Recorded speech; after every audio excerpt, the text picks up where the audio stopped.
Hello and welcome to સમન્વય health talk.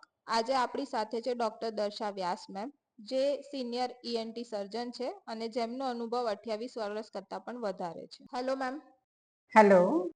આજે આપણે વાત કરવાના છે ટોન્સિલાઇટિસ વિશે. તો મેડમ અમને જણાવો કે ટોન્સિલાઇટિસ એટલે શું? ટોન્સિલ છે, ટોન્સિલના ઇન્ફેક્શનને ટોન્સિલાઇટિસ કહે છે. ટોન્સિલ અને ગુજરાતીમાં કાકડા કહે છે.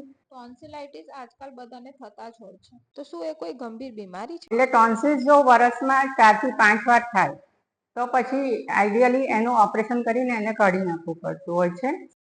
શું આ ટોન્સિલ સર્જરી સેફ છે? હા, એ 100% સેફ છે. સર્જરીનો ટાઈમ પણ લગભગ 30 to 45 મિનિટ્સમાં થઈ જતું હોય છે. એ ડેન્જર સર્જરી નથી.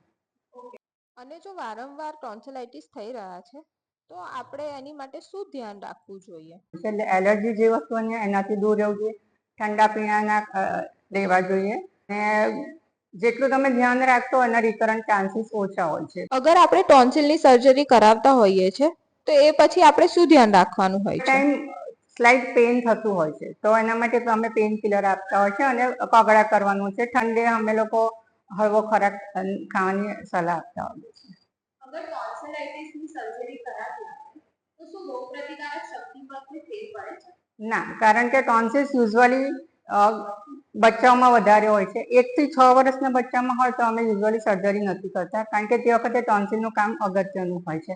પછી જેમ જેમ ઉંમર વધે, એજ વધે એમ બીજી જે લસિકાઓ આવેલી હોય છે, ધારો કે યકૃત છે, સ્વાદુપિંડ છે, ડેવલપ થઈ ગયેલું હોય છે, તો એટલે ટોન્સિલ્સ તમે કરી નાખો તો એની કોઈ આડઅસર નથી રહેતી. વળી ટોન્સિલ સર્જરી 6 વર્ષ પછી અમે કરતા હોય છે. Thank you so much.